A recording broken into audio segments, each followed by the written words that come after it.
Señor, te damos gracias por lo que tú haces por nosotros. Te pedimos ahora, Señor, Espíritu Santo, que ilumines nuestro entendimiento, que nos des humildad también para comprender tus verdades, tus principios. Y queremos, Señor, que tú transformes nuestra manera de pensar, transformes nuestro corazón. Señor, muéstranos cuán grande eres y qué tan pequeños somos nosotros también al lado tuyo. Y esa seguridad y ese cuidado, Señor, que podemos cuando vamos a ti. Te damos gracias, Señor, por todo, en el nombre de Jesús. Amén. Bueno, ¿cómo parte este relato de Jueces capítulo 6? Jueces capítulo 6 parte con una declaración importante de Dios, diciendo que Israel está en manos de ¿quién? ¿Se acuerdan? ¿Cierto? Dice, está en manos de Madián. Madián, ¿no es cierto?, está en manos de ellos porque los israelitas fueron desobedientes con Dios. No sé si es que recuerdan. Entonces el Señor dice que debido a su desobediencia el Señor los va a corregir y los va a entregar en manos de Madián. ¿Quién era Madián? Madián era hijo de Abraham con Cetura, una concubina. Entonces Madián no venía de la línea de... ¿Cuál era la otra línea? Isaac, ¿no es cierto? Isaac no era de esa línea, venía de la otra línea. Y en este texto, cuando la Biblia dice que los entrega en manos de Madián, no es que se los entrega a la persona en sí, porque ya no está este personaje, sino que se los entrega a un pueblo que viene de él, que son los madianitas. Entonces, los entrega a este pueblo y junto a otros pueblos durante aproximadamente unos 7 años oprimen al pueblo de Israel. Esto fue algo que Dios permitió para poder corregir el pecado de su pueblo, para poder corregir el pecado de Israel. Entonces, ¿qué cosas pasan aquí? Pasan cosas bastante importantes, porque llega un momento en que Dios dice, hasta aquí no más llegamos. Hasta aquí nomás llegamos. Es hora de que mi pueblo vuelva a mí y llama a alguien a tomar esa función de poder llevar al pueblo de Israel fuera de la opresión de estos pueblos. Y ese personaje es Gedeón. Excelente. Benja, un 7 para ti. Gedeón. Y es muy interesante lo que ocurre con él. Es muy, muy interesante, porque cuando Dios llama a Gedeón, finalmente Dios dice algo que no está ocurriendo inmediatamente con él, porque él dice que él es un juez y guerrero de Israel. Juez y guerrero.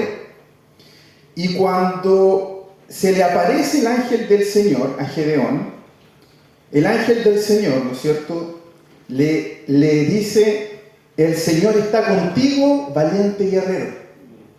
El Señor está contigo, valiente guerrero. Y este valiente guerrero le dice: pero si el Señor nos ha abandonado. Parece que ese valiente guerrero estaba en proceso de madurez.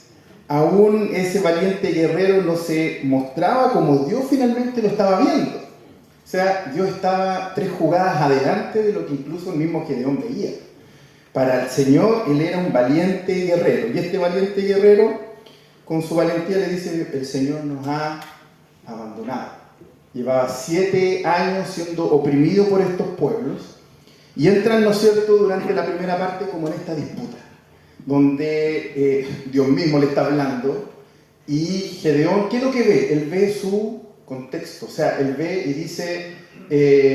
pero ¿cómo tú me llamas a mí, valiente guerrero, y tú que dices tus promesas y mira cómo están? Ve su contexto. Gedeón, este valiente guerrero, como lo llama el Señor, actualmente, o en esa foto, ¿no es cierto?, parece que no es tan valiente, tiene temor. Y cuando salen de esa discusión, ¿no es cierto?, y de alguna manera dice: bueno, me está hablando Dios, ya, ok, él dice: pero ¿cómo me llamas a mí? Entonces sale del contexto general y mira su condición, ¿cierto? Mira su condición y se ve y dice: ¿cómo voy a ser yo un valiente guerrero? Y aquí viene la frase que le da también sentido al retiro, que Dios le dice, no temas, yo estaré contigo. No temas. O sea, Dios ve algo que nosotros no vemos. Dios está 2 jugadas adelante de nosotros. O sea, nosotros estamos en el capítulo 6, el Señor ya vio el capítulo 7. Él esta final ya la vivió, ya la jugó. Yo estaré contigo. Bueno, y aquí la cosa se empieza a poner compleja. Porque una de las primeras cosas que Dios le pide a Gedeón, ¿qué es? Que haga qué cosa, que levante algo, levante un altar a Dios, que levante un altar y haga una ofrenda. Y en ese contexto vamos a leer los versículos del capítulo 6, del 25 al 27. Entonces les voy a pedir que busquen el capítulo 6, del versículo 25 al 27. ¿Tienen todas sus Biblias? Sí. Perfecto. El que no puede desalojar el... Guardias, por favor. No. Perfecto. Capítulo 6, los versículos del 25 al 27. Capítulo 6, del 25 al 27. Lo voy a leer y dice así, dice: aquella misma noche el Señor le dijo, ¿qué noche? La noche que le pidió, ¿no es cierto?, que levantara un altar. Le dijo, toma el novillo de tu padre y otro novillo de 7 años. Derriba el altar de Baal que pertenece a tu padre y corta la acera que está junto a él. 26. Edifica pues en debida forma un altar al Señor tu Dios sobre la cumbre de este peñasco.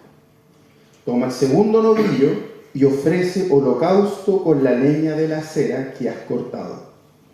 Gedeón tomó 10 hombres de sus siervos e hizo como el Señor le había dicho. Pero como temía mucho a la casa de su padre y a los hombres de la ciudad para hacer esto de día, lo hizo de noche. ¿Cuál es una de las primeras cosas que Dios le pide a Gedeón? Piensen en esto. Israel lleva 7 años en manos de pueblos paganos. Principalmente se nombra aquí a los madianitas, pero hay otros pueblos más, que cuando los israelitas querían, ¿no es cierto?, cultivar o hacer cosas, venían, les echaban a perder todo lo que hacían y no los dejaban en paz. 7 años oprimidos no solamente con eso, sino sometidos a la cultura de estos pueblos. 7 años. ¿Qué es una de las primeras cosas que el Señor le pide a Gedeón? Que derribe, ¿no es cierto?, los altares de los dioses. Esto implicaba que los israelitas ya no adoraban a Dios, sino que adoraban ídolos, adoraban otros dioses. Incluso la familia de Gedeón tenía altares a otras, ¿no es cierto?, a otros dioses. Fíjense que como el Señor partió un plan para restaurar a su pueblo y volver a tener una relación con él, ¿qué es lo primero que Dios le pide a Gedeón que haga con su pueblo y que haga con él mismo y con su propia familia? Que acabe con la idolatría. Lo primero que el Señor va a demandar de nosotros también, cuando establecemos una relación con Él, es que acabemos con la idolatría. Que derribemos los ídolos que están en nuestro corazón. Si Dios iba a comenzar a restaurar esta relación, iba a comenzar acabando con los ídolos. ¿Saben por qué? Porque en el corazón de Dios no hay cabida para otros dioses. No hay lugar para otros dioses. Dios demanda todo de su pueblo. Dios demanda todo de sus hijos. Yo no puedo decir, Señor, ven, aquí tengo un espacio al lado de Baal. No. El Señor lo demanda todo. Todo. La idolatría es ocupar ese lugar en tu corazón que le pertenece a Dios. Ese primer lugar en tu corazón, donde debería estar Dios entronado, es lo que Dios va a demandar de ti para establecer una relación con Él. Eso es lo que Dios anhela. Por eso que, como Dios es celoso de su pueblo y de sus hijos, lo primero que pide es: corta los ídolos, derriba los ídolos, saca ese altar que no pertenece a mí. No hay espacio para otros dioses, no hay espacio. La idolatría es todo aquello que ocupa ese primer lugar en tu corazón que le pertenece a Dios. Y la verdad es que a veces somos bien patudos, como lo fue un poco Gedeón. Porque cuando Gedeón habla con Dios, una de las primeras cosas que le reclama es: bueno, ¿y dónde está ese Dios del que me hablaron? ¿Dónde están tus promesas? ¿Dónde están tus maravillas? Y el Señor, parafraseándolo y llevándolo a nuestros tiempos, dice: ¿y dónde está tu corazón? ¿Dónde está tu corazón? Y muchas veces en nuestro corazón, a veces no cabe ni un alfiler de la cantidad de ídolos que tenemos. Hoy quizás esos ídolos ya no son dioses, quizás en nuestra cultura, ¿no es cierto? Ya no son figuras de otros dioses. Sí hay ídolos en nuestros corazones. ¿Cuál podría ser quizás algún ídolo que hoy podemos tener? Algo que está ocupando ese lugar en nuestro corazón. Podría ser, por ejemplo, el trabajo. ¿Podría ser un ídolo el trabajo? ¿El trabajo es malo? No. Es bueno, es creado por Dios, Dios lo promueve. Pero ¿qué pasa cuando este corazón caído y pecaminoso pone el trabajo en un lugar que le pertenece a Dios? Y empiezo a vivir para trabajar. Y mi mente está ocupada todo el tiempo en trabajar, en sacar un posgrado para seguir creciendo, para ser reconocido, cuando ninguna de esas cosas en sí son malas. Pero empiezan a ocupar un lugar en mi corazón que no le corresponde. Y a veces mi trabajo puede estar en el lugar que le corresponde a Dios. Son cosas que nosotros tenemos que reflexionarlas. A lo mejor el trabajo no es. Incluso, chiquillos, podemos tener como ídolo el trabajo y estar cesante. No tener trabajo no significa que yo no idolatre el trabajo. A lo mejor mi ídolo es el dinero. Estoy todo el día pensando en dinero, en cómo hacer más plata, o en cómo no gastar la plata, en cómo no gastar el dinero, y entro a la cuenta corriente y F5,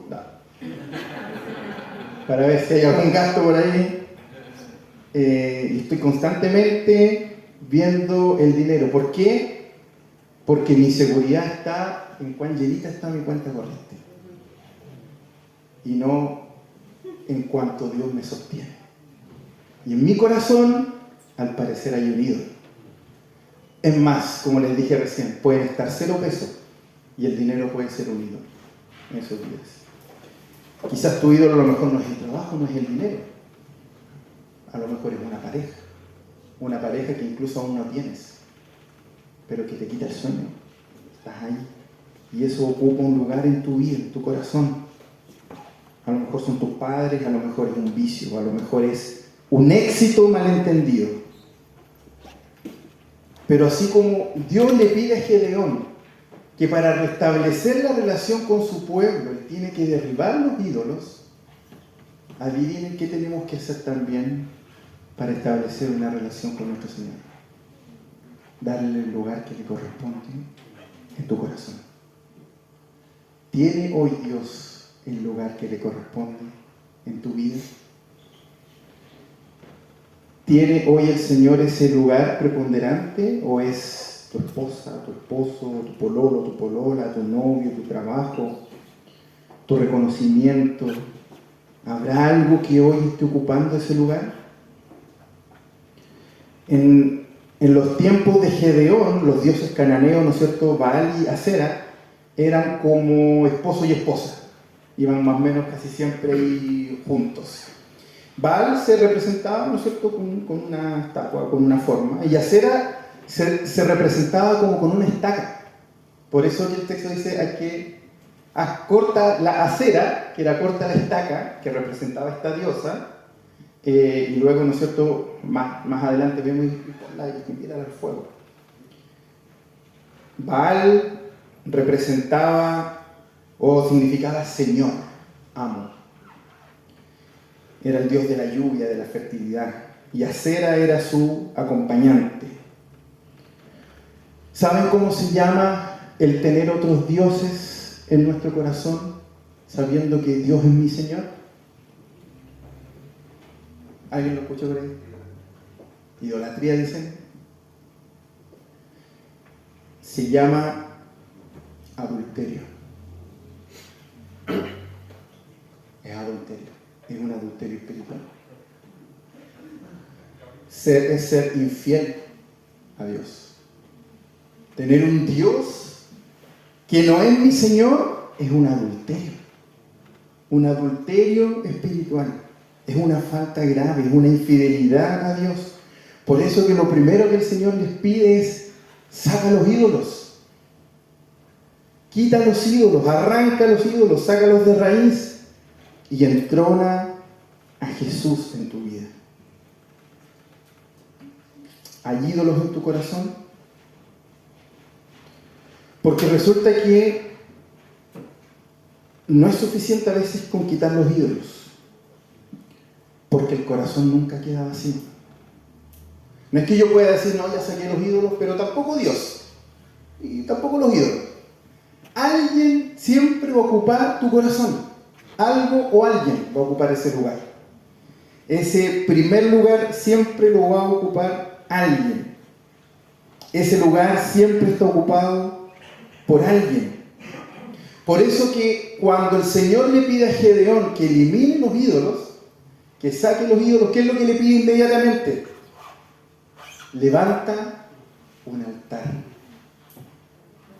Saca los ídolos y levanta un altar.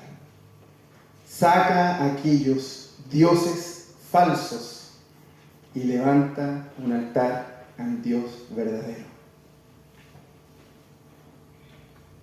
¿Cómo podemos levantar un altar a Dios? Al Dios verdadero. Primero, sacando los ídolos.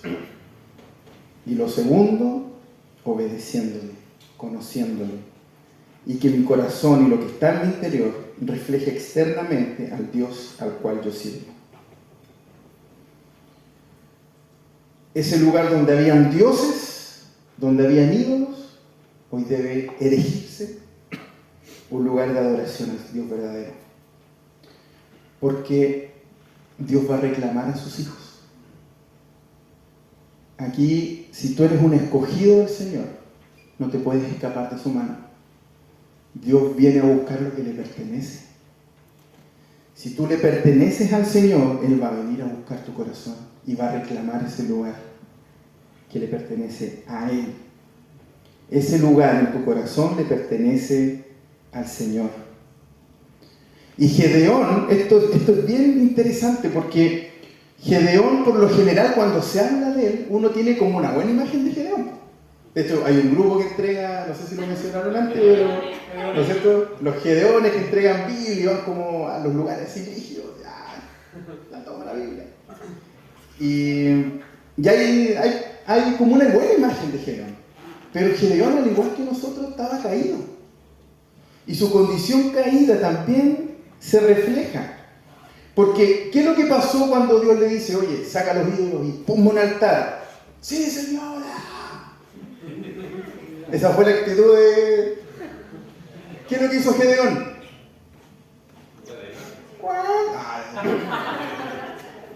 ¿Le costó o no le costó? ¿Qué es lo que dice el texto? ¿Que tuvo qué cosa? Que iba a ir, no quiso ir de día y fue de noche porque tuvo temor. ¿Y de quién tuvo temor? Del que dirán, pero por su familia y por los hombres. Él tuvo temor. Por lo tanto, el temor parece que no está tan ajeno a estos hombres valientes que nosotros podemos ver en la Biblia, como tampoco está ajeno a cada uno de nosotros. Él tuvo temor de lo que su familia le pudiera decir y de lo que los hombres también pudieran decir acerca de su acción y de esta actitud. Sigamos leyendo. Versículo 18 en adelante dice: cuando los hombres de la ciudad se levantaron temprano en la mañana, vieron que el altar de Baal había sido derribado y cortada la acera que estaba junto a él. O sea, como la torta de novio, pues los cortaron los dos. Y que el segundo novillo había sido ofrecido en el altar que se había edificado. Y se dijeron unos a otros: ¿quién ha hecho esto? Y cuando buscaron e investigaron, dijeron: Gedeón, hijo de Joás, ha hecho esto. Entonces los hombres de la ciudad dijeron a Joás: saca a tu hijo para que muera, porque ha derribado el altar de Baal y también ha cortado la acera que estaba a su lado. Pero Joás dijo a todos los que estaban contra él: ¿lucharán ustedes por Baal o lo librarán? A cualquiera que luche por él se le dará muerte antes de llegar la mañana. Si es un Dios, que luche por sí mismo, porque alguien ha derribado su altar. Por tanto, aquel día Gedeón fue llamado Jerobbaal, es decir, que Baal luche contra él, porque había derribado su altar. ¿Qué les dice esta segunda sección del texto? ¿Qué pasa o qué pasó cuando Gedeón cortó los ídolos? Cuando sacó esos ídolos que habían puesto en ese lugar. No fue indiferente. ¿Generó indiferencia al sacar los ídolos? No. Generó indignación. Falta de respeto. Hubo una falta de respeto, ¿no es cierto?, principalmente a esa cultura pagana. Para los de ese pueblo esto fue una declaración de guerra. Entonces, oye, él está atacando algo importante de nuestra cultura, está atacando a nuestros dioses. Pero a pesar del temor que esto genera, Gedeón había decidido serle fiel ¿a quién? A Dios. Le dio cosita, pero le hizo caso a Dios. ¿Cierto? Le costó ahí, le salieron sus plumas, pero le hizo caso a Dios y no a los dioses. ¿Saben por qué? Porque el tema de la idolatría tiene que ver con las lealtades. La idolatría tiene que ver con las lealtades. Y aquí hubo un cambio de lealtades. Y cuando hay cambios de lealtades, esto genera malestar. Esto incomoda. Esto al resto de las personas no les parece bien. Sacar los ídolos genera cosas en el resto, en los que están alrededor mío.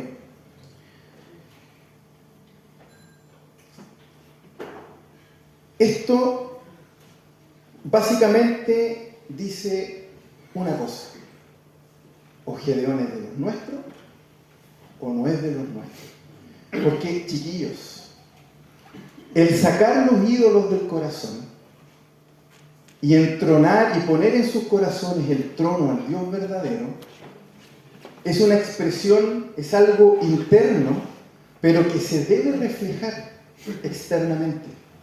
No queda solamente como un pensamiento, como una decisión interna que no va a afectar a nadie, porque las decisiones que ustedes toman cuando ponen al Señor en el lugar que le corresponde en su corazón, va a afectar directamente a ustedes y al entorno en el que están.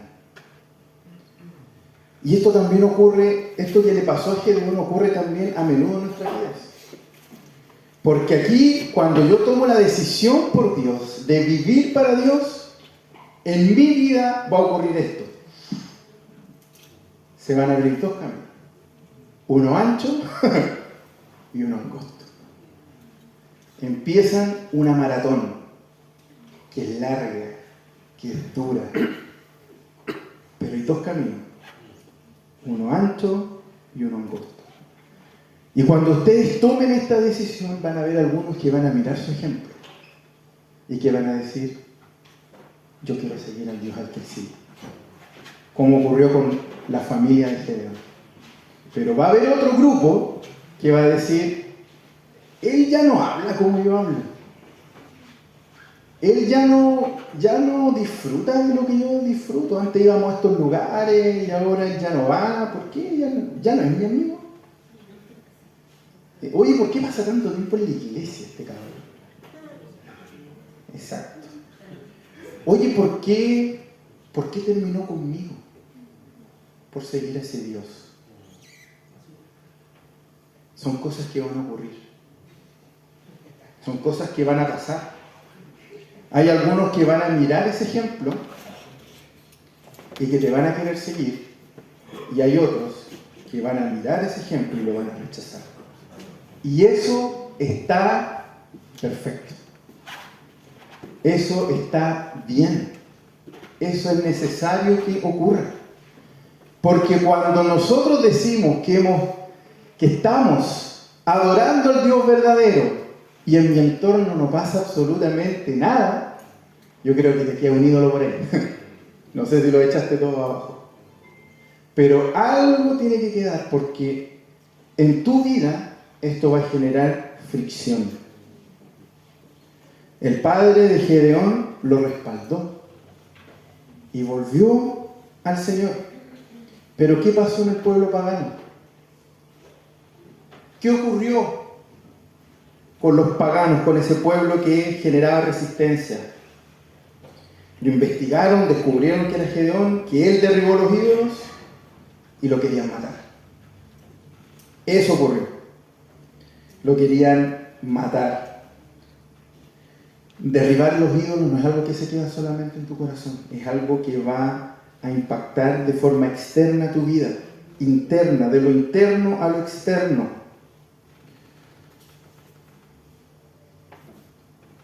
No todos van a estar de acuerdo con tu nueva forma de vivir o con tus decisiones. Incluso puede ser hasta dentro de la misma iglesia. No todos van a estar de acuerdo con lo que implica seguir al Dios verdadero. Porque a lo mejor tu vida la habías construido y la habías preparado para ser exitoso en tu trabajo. Y tu mente y tus sentimientos y tus emociones iban para allá. Y a lo mejor tomaste hasta decisiones de cambiarte de ciudad, de vivir en otro lado, en pos de esa meta, en pos de ese sueño. Pero llega el Señor a reclamar a su hijo, a ese hijo que le corresponde, ese corazón que le corresponde, y te dice, bota los ídolos. Y te dice, trabajar no es malo. Ser un trabajador de excelencia no es malo. Pero no es tu prioridad soy yo. ¿Te quieres casar? Eso es bueno, está en mi palabra. Eso es agradable a mis ojos. Pero ahí no está tu seguridad. Ahí no está la solución que tú estás buscando. El éxito que tú ves no es el éxito que veo yo. Porque el éxito que veo yo es que tú tengas un corazón transformado a la imagen de Cristo. Y eso al mundo le genera fricción. Eso le genera fricción. Y eso muchas veces también, ¿qué provoca en nosotros cuando tenemos que tomar ciertas decisiones? Provoca temor. Provoca temor. ¿Por qué Gedeón quitó los ídolos de noche y no los hizo de día? Porque tenía miedo de lo que le podían hacer. Él tenía temor de que lo fuesen a matar por sacar los ídolos de día. Y prefirió hacerlo de noche, mientras nadie lo veía. Es parte también de nuestra condición. Y a veces cuando estamos en este camino, pecamos también. Oye, ¿por qué no vayas a este lugar X? No, es que estoy cansado. Y es porque, sinceramente, ya no tenemos ganas de hacer ciertas cosas. El Señor ha cambiado nuestras motivaciones y nuestros gustos. Pero a veces también somos víctimas del temor. Y podemos llegar a mentir o a hacer otro tipo de cosas con tal de no decir que finalmente yo no quiero hacer algo porque mi corazón ahora le pertenece a otra persona. ¿Le pertenece a Dios? ¿Está hoy día tu corazón transformado por Dios? A veces nos parecemos a Gedeón, ¿no? Hashtag somos Gedeón. Es buena esa talla.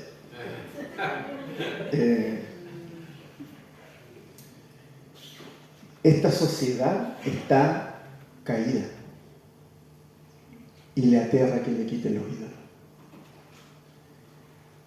Los inconversos, lo único que tienen son sus ídolos. Y lo único que van a disfrutar en esta tierra van a ser sus dioses. Esos dioses falsos. Nosotros tenemos una eternidad. No debemos temer. Porque la eternidad, esta parte de la eternidad, el Señor nos dice lo mismo que le dijo a Gedeón. No temas. Yo estoy contigo. A veces nosotros vemos nuestra foto actual, como lo hizo Gedeón. Dios está viendo la jugada más adelante. Él te está viendo en la eternidad. En un lugar donde ya no va a haber más dolor, más sufrimiento, donde no te vas a tener que preocupar porque no te alcanza para pagar la cuota. Él está viendo otra jugada. Él está viendo otra cosa. Dios te ama porque eres su creación, no por lo que tú puedas darle. Dios te ama porque Él te diseñó, porque Él se deleita en ti. Él te ama por eso. Pero Él sí reclama lo que le pertenece y lo que es suyo. ¿Nos genera temor a veces sacar esos ídolos? Sí, porque tienen implicancia en nuestro entorno, en nuestro trabajo, en nuestra familia, en nuestros estudios. Y el mundo se resiste a que le quiten los ídolos. El mundo no le gusta. El mundo lo único que tiene son esos falsos dioses, esos dioses de cartón. Y Joás lo entendió. Porque cuando llegaron los hombres a matar a Gedeón, ¿qué es lo que les dijo Joás en palabras simples? Pero si eso, ¿por qué tienen que venir ustedes a defender a este Dios? ¿No se puede defender solito? ¿Sabes por qué no se puede defender solito? Porque no existe. Porque no existe. Y no se compara al Dios verdadero. Joás evidenció ante estos hombres el poder del Dios verdadero versus el poder de los ídolos, que es nulo. Si sus dioses son tan fuertes, ¿por qué vienen ustedes a matar a Gedeón y no se defienden ellos mismos? ¿Por qué deberíamos temer si el Dios verdadero está con nosotros? ¿Por qué deberíamos temer? Porque quizás hay algún ídolo que nos está costando cortar y nos da miedo que el resto se entere o se dé cuenta que ahora mi corazón cambió de lealtades, que yo ya no soy infiel a Dios. Entonces yo les pregunto, chiquillos, algunos a lo mejor llevan mucho más tiempo en esta vida cristiana, algunos llevan a lo mejor poquito, y quizás yo no los conozco a todos a plenitud, pero muchos de ustedes a lo mejor recién están conociendo a Jesús. Pero la pregunta es la misma para todos. ¿Te da miedo la reacción de los hombres a veces? ¿Lo que puedan decir de ti por seguir a Cristo? Es una pregunta interna que es importante que la reflexionen. Y ustedes pueden ser brutalmente honestos con Dios. No tengan miedo de decir, Señor, esto me da miedo. Tengo temor que me rechacen. Tengo temor que me discriminen. Tengo temor, Señor, que me miren en menos. Pero la respuesta del Señor yo creo que la sabemos. Y el Señor es misericordioso. Y es que no teman. No teman. El Señor está con ustedes. No teman tomar una decisión por el Señor, por Cristo, sea cual sea. A lo mejor estás lidiando con la soledad y tú te proyectas y dices, chuta, tengo ya casi 30 y tantos años, aún no tengo pareja, me veo solo. No temas, no temas, el Señor está contigo. A lo mejor te has partido el lomo estudiando o en tu trabajo y estás ahí siempre. A lo mejor dice el Señor, siempre estoy aquí marcando el paso. Y a veces llega esa propuesta quizás no tan de los trigos muy limpios, yo no se ve ahí tentado. No seas, no temas, el Señor está contigo. Él dice que nada te va a faltar, que si Él alimenta a los pájaros y si Él viste las flores, así mismo cuidará de ti. No temas. Estamos caídos y hay cosas que nos dan temor en esta vida. A lo mejor estás viviendo una cesantía y piensas y dices, chuta, iré a ganar lo que ganaba antes, ¿de qué voy a trabajar? Él es quien sostiene tu casa, Él es quien sostiene y Él es quien provee para tu mesa. Pero no temas y construye un altar en tu corazón al Señor. Sigamos leyendo. Verso 33 dice: todos los madianitas, los amalecitas y los hijos del oriente se reunieron y cruzaron y acamparon en el valle de Jezreel. Y el Espíritu del Señor vino sobre Gedeón, y éste tocó la trompeta, y los de Abiezer se juntaron para seguirlo. Envió mensajeros por todo Manasés, que también se juntó para seguirlo, y envió mensajeros a Aser, a Zabulón y a Neftalí, que subieron a su encuentro. ¿Qué es lo que ocurre acá? El Señor ya inició este plan a través de Gedeón, a través de este juez y guerrero, para liberar a su pueblo y que volvieran a Él. Y lo primero que dice Gedeón, joven valiente, quita los ídolos. Y Gedeón hace caso, ahí a medias tintas, pero hace caso y quita los ídolos. Y luego le dice, Gedeón, no es suficiente, ese lugar no puede quedar vacío, nunca va a quedar vacío. Y le dice, constrúyeme a mí un altar y que todos vean que me tienes a mí en primer lugar. Y entronar a Dios en el corazón o en el lugar principal del pueblo genera reacción en el mundo. Y hay algunos que van a querer seguir y hay otros que van a generar resistencia porque no les va a gustar que se rindan a otro Dios que no sean sus ídolos. Y Dios está preparando a Israel para una batalla contra estos pueblos paganos, y está preparando también a Gedeón. Y estos pueblos paganos se empiezan a agrupar y se empiezan a organizar. Son enemigos de Israel, son enemigos de Dios. Este valle de Jezreel es un valle muy fértil, que es ahí principalmente donde se generaban todos los conflictos. Era una zona estratégica donde iban a saquear cosechas y a oprimir al pueblo de Israel. Pero el Señor es fiel. El Señor es fiel y respalda su palabra. ¿Por qué el Señor respalda su palabra? Porque así como se movilizan los pueblos enemigos, ¿quién más se moviliza? Según el texto. ¿Quién? Las tribus del Señor, el pueblo de Dios. Ven el ejemplo de Gedeón y siguen a Gedeón. Lo siguen. Esto también ha sido de inspiración para las tribus de Israel. Cuando el Señor te empieza a preparar para este caminar cristiano, ocurre lo mismo que hace con Gedeón. Porque dice que el Espíritu Santo lo capacitó. Dice que llegó y lo capacitó. Por lo tanto, nosotros no debemos temer, porque el Señor te va a capacitar, te va a poner el lugar y a las personas precisas para que tú puedas correr esta carrera y llegar a la meta. El Señor va a poner todo lo necesario. Te va a poner amigos, te va a poner pastores, te va a poner una iglesia, pero lo más importante, va a poner de su Espíritu Santo en ti. El Señor lo capacitó y lo capacitó para la batalla. Capacitó a Gedeón para lo que venía. No lo dejó a su suerte. El Señor se preocupó de cada detalle, de preparar a este hombre valiente, que ni él se consideraba así, para la batalla, para esa batalla en la que él iba a librar a su pueblo. Dios te capacita para la batalla, así como capacitó a Gedeón. Él no nos va a dejar solos. Su Espíritu Santo, viviendo en nosotros, te va a capacitar para todo lo que tengas que enfrentar, para todo lo que venga.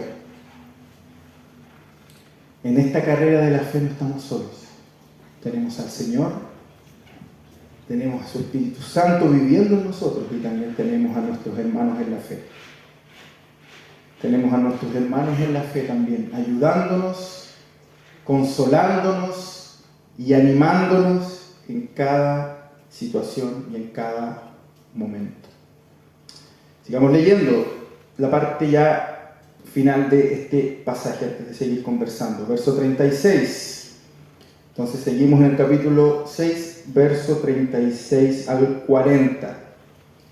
Dice: entonces Gedeón dijo a Dios: si has de librar a Israel por mi mano, como has dicho, voy a poner un vellón de lana en la era. Si hay rocío solamente en el vellón y toda la tierra queda seca, entonces sabré que librarás a Israel por mi mano, como has dicho. Y así sucedió. Cuando se levantó temprano en la mañana, exprimió el vellón y escurrió el rocío del vellón y un tazón lleno de agua. Y Gedeón dijo a Dios: no se encienda tu ira contra mí si hablo otra vez. Te ruego que me permitas hacer otra vez una prueba con el vellón, que ahora quede seco el vellón y haya rocío en toda la tierra. Así lo hizo Dios aquella noche, porque solamente quedó seco el vellón y había rocío en toda la tierra. ¿Qué le llama la atención de esta sección? Buen resumen eso, ¿no? Hombre de poca fe. ¿Qué más? ¿Les llama algo más la atención o no? Pone a prueba a Dios, ¿no es cierto? Hombre de poca fe, lo pone a prueba. Este guerrero valiente. ¿Qué más le llama la atención? ¿Ah? ¿Cómo? Que no se encienda la ira de Dios. Este pasaje yo creo que muestra hartas cosas, y mucho está de lo que ustedes dijeron, pero muestra el temor de Gedeón y como duda de la palabra de Dios. Porque el Señor ya habló. Él ya dijo lo que iba a pasar. Su palabra ya está. Él no se iba a retractar de los designios que él ya había dicho. Su palabra ya quedó plasmada, quedó impresa. El temor de Gedeón y la duda de la palabra de Dios. Pero también evidencia que él no conoce a Dios. Porque lo que Dios le muestra no es ira. ¿Qué es? Misericordia. Dios le muestra misericordia. Y esto que uno puede ver, decir: oye, el Gedeón es terrible penca. Y vos, da. Es que a nosotros nos pasa mucho esto. Yo voy a escribir un libro de testimonios. Moisés le pasaba lo mismo, ¿no? Similar. Pero en la misma línea. Sí. Pero ¿saben por qué? Porque esto pasa mucho en la iglesia hoy día. Yo hice una recopilación histórica de algunos de ustedes. No, pero estas son cosas que uno ha ido escuchando también con el tiempo. Por ejemplo, Señor, esta es una oración una oración profunda. Si él o ella viene demorado, es la persona que tú tienes para mí. Ah, los pidieron, ¿eh? Leche, viniste demorado. Pasan esas cosas, ¿o no? Señor, si ella viene con un cintillo, me la juego. Señor, si él viene con una camisa, no sé cuántito, es lo que tú... ¿No han escuchado cosas así actualmente? ¿No estará lejos de este texto? Porque resulta que yo no quiero tampoco entrar como en la discusión, no, es que a mí me pasó y terminó bien, no sé qué cosa. Ok. Pero el Señor en su palabra ya habló de los principios y las verdades que cada uno de nosotros debe tener para casarse, por ejemplo. Y a veces puede llegar, uno a veces está en consejería o está, ¿no es cierto?, conversando estos temas con hermanos y te dicen, no, pero es que solo le falta ser cristiano. No le falta nada. ¿No?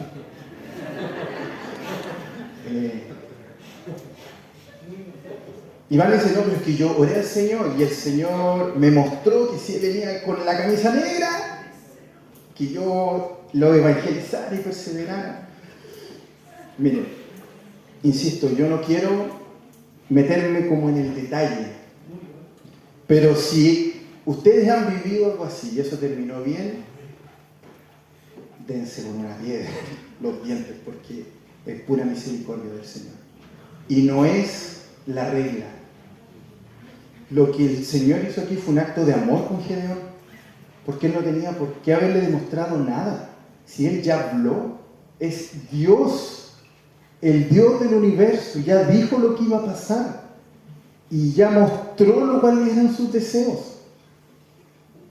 Por lo tanto, lo que aquí muestra es el conocimiento escaso que tenía Gedeón de Dios y la tremenda misericordia que Dios muestra para con él. Ahora, esto que yo digo de esta manera, soy el primero. Yo hace muchos años también oraba cosas así, porque no conocía a Dios. El Señor tiene misericordia de nosotros. O Señor, quiero meterme en este negocio. Y ustedes saben que el negocio es más trucho. No, pero Señor, pero si ganamos tal porcentaje, yo sé que tú vas a cambiar las cosas en el camino. Sale, vaya. Entonces, ¿qué es lo que nos muestra esta parte acerca del temor y de la palabra? Nos habla muchas cosas importantes que no debemos dudar de la palabra del Señor. El Señor ya habló a nuestras vidas.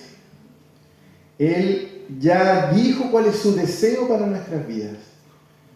Y eso implica también que nosotros vamos a tener que lidiar y botar algunos ídolos, y eso va a generar también fricción en el mundo. Pero no teman, no teman. Todos estos ejemplos que el Señor nos muestra de Gedeón es solamente una muestra de esa condición caída, de cómo él teme, pero cómo el Señor, a pesar que está viendo el temor, la infidelidad muchas veces a Dios, Él tiene misericordia de él. Y aún lo sigue llamando valiente guerrero. A pesar de que por lo menos hasta el capítulo 6 no lo vemos así. A veces somos Gedeón, insisto, ¿no? Hashtag. Sí, a veces somos como Gedeón. A veces somos así. Pero el Señor es tan bueno y misericordioso con cada uno de nosotros que Él muchas veces permite ciertas cosas para que nosotros lo podamos conocer cada día más, para que podamos conocerle cada día más. Entonces no hagan de la misericordia una regla, porque no estamos llamados a hacer esto, estamos llamados a oír la voz del Señor, a oír su palabra. Bueno, Jesús vivió algo así también, pero él tuvo una actitud distinta, fue un poco más rudo. Acompáñenme en el Evangelio de Juan, capítulo 2. Acompáñenme con Juan, capítulo 2.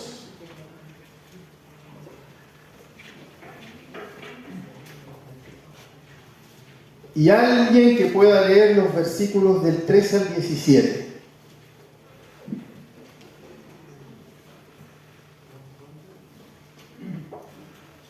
Juan capítulo 2, los versículos del 13 al 17. Dale, David. 13 al 17, ¿cierto? Del 13 al 17, sí. Estaba cerca la Pascua de los judíos. Subió a Jerusalén y halló en el templo a los que vendían bueyes, ovejas y palomas, y a los cambistas allí sentados. Y haciendo un azote de cuerdas, echó fuera del templo a todos, y las ovejas y los bueyes, y esparció las monedas de los cambistas, y volcó las mesas.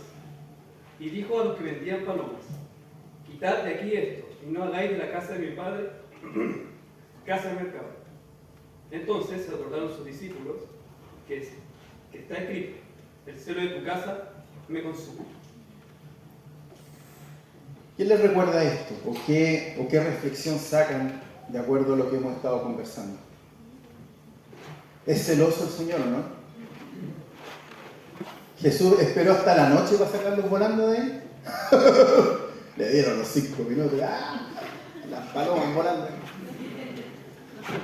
El Señor es celoso de su santidad. El Señor es celoso. Y esa misma metáfora llévenla a su corazón. Eso va a ser el Señor con cada uno de ustedes, con los ídolos que hay ahí. El Señor quiere que lo entronen a Él en primer lugar. Él quiere que el celo por cada uno de sus hijos del Señor es terrible.